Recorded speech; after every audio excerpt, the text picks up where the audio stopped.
What's on the agenda today? Yes, the Gumdrop Gator, one of my favourites at the village. For those of you who don't know, as I have been quite busy as of late, I am Professor Ashton Barclay, the man responsible for the security and upkeep of entities that can be found in one of our more populous locations, the Animatronic Village. I have reason to believe that Mr. Conroy has been feeding you information only on the more dangerous entities to be found at the site, so this should hopefully be a change of pace. The Gumdrop Gator is an animatronic currently housed within the village, but originally came from a site known as Caine's Amazing Mechanical Circus, in one of its themed areas, labelled the Candy Kingdom. You'll be surprised to hear that, ironically, this character was written to be the villain of the area, a thief who was stealing from the kingdom to feed a group of gators living out in a small village in the middle of the desert. But that story could not be further from the truth in terms of his kindness and respect for others. The area was under construction and was being built for some of the old patrons to the building, so when a pair of 5-year-old twins came wandering in, there was bound to be some trouble. They were both enamoured with the Gator animatronic and didn't see him as the villain but as a hero, much like a sheriff rather than a thief, and so began the small but clear tear of the portal. After looking around, they found themselves playing hide and seek in the unfinished soft play area that was in the centre of the room. Having been built for 16 plus years and up, it was not appropriate for them, but what made it worse was when one of the twins decided to climb up the rope on the outside of the structure and the other was crawling up a twisting slide, when the bolt fell from the structure. When the slide fell, the child became trapped. The slide lodged between two walls and he couldn't get out. They began calling for their brother, who tried to rush down to their aid, but too became trapped. They had slipped and their hand had become caught in the rope, leaving him dangling with one arm and struggling to get free, with the rope wall of the structure slowly prying free from its bedding in the steel frame. Both began begging and imagining someone coming to save them, but the parents were in the other sections of the building and the boys' calls were being drowned out by the sounds of other children and arcade buzzing.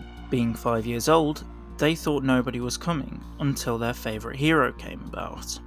The Gumdrop Gator animatronic became possessed by a spectral who had lost their own twin brothers, and so after hearing the brothers' screams it had physically tore open the portal so it could get into our realm. Even after seeing its own physical form disappear, it continued pushing through, until it reached its new animatronic body and, without any delay, ran to their aid. The rope gave way and the first boy began falling to the ground. The gator rushed in, and just before the boy could reach the floor, dived in, crashing through the tarp and into a ball pit, but catching him. The boy gave him a hug, but the spectral was insistent on helping the other boy first. It gestured for him not to move and ran to the other child. Rather than lifting the slide itself, it ran around to the side that the child was screaming out of, told the boy to back up and ripped the ropes open, letting the boy out. Soon after the boys were back together, the gator showed them back into the room where their parents had been. It didn't go with them, as it knew it would be considered as an anomalous entity, but more spectrals began wandering through, leading to us being involved. Because this entity has been seen to only be good, we trust them to walk freely around the animatronic village. They have no special abilities and act just like a normal person. What I would like you all to remember leaving this briefing is that spectrals aren't inherently bad beings, and most actually come through portals to help people.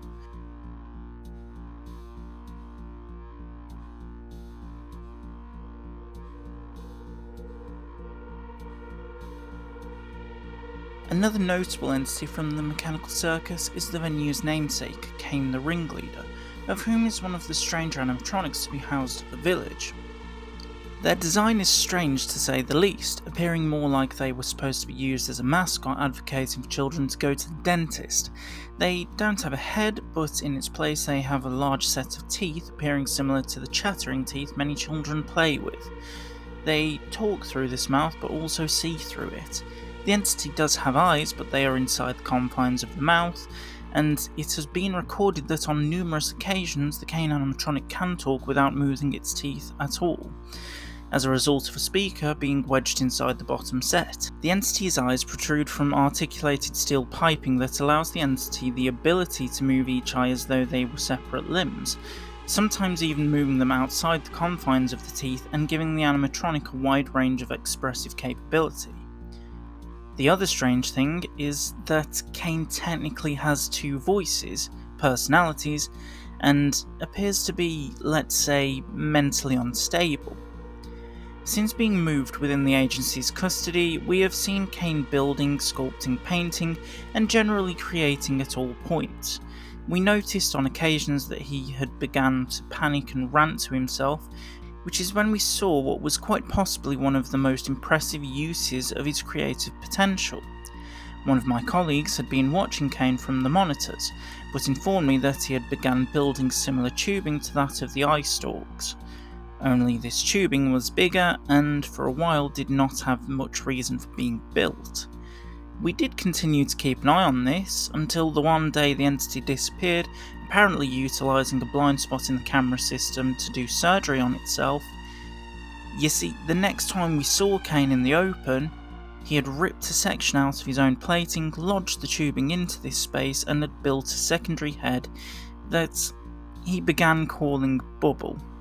Not only is this strange considering a spectral doing this to themselves is considered similar to a human doing internal surgery on themselves, but what is inherently stranger is the fact that a second voice, one that was much more squeaky and menacing than Caine's own voice, began speaking through this second head. We weren't completely sure what or who this is, and we do have our theories. The Caine animatronic, before this point, always appeared to be at odds with himself, second-guessing everything it did and sometimes standing unmoving for hours at a time. After this surgery, Caine seemed more happy and jovial, so two theories we believe have potential are 1. The spectral that housed itself within the Caine animatronic had multiple personality disorder, a trait we have not previously seen in spectrals, and 2. There were actually two spectrals within the Caine animatronic, which were becoming more at odds with each other as a result of being trapped in the singular body. Obviously, we could just ask the entity, and we have, but they don't seem to remember much themselves. A common trait between the animatronics found at the mechanical circus is that, unlike most spectrals, they don't seem to remember much before leaving their own realm, which is something we are heavily considering studying. We are currently on the fence about keeping the animatronic in open containment, as they have a particular belief that we can't seem to shake. Since coming through the portal, they have the belief that they are an artificial intelligence that was responsible for keeping the other animatronics entertained while they were trapped in this game. It is his strong belief that he shouldn't worry or care about hurting anyone or anything in the animatronic village, because they can't be hurt by anything here, despite the fact that we have shown him ample evidence to suggest otherwise. It has resulted in some minor and major injuries, as well as the unfortunate deaths of 3 of our operatives. You see, his mission, it would seem, is quite noble, and he does build gauntlets and adventures for the other circus animatronics to go on, but his proclivity for violence and inability to understand the true nature of the situation leaves us with dreaded thoughts of what he might do if not kept in check. I will admit the Caine animatronic doesn't stand well against what I have said about treating the animatronics like normal people, but I see it as my duty to inform you on both the good and not so good animatronics, so you can build your own opinions.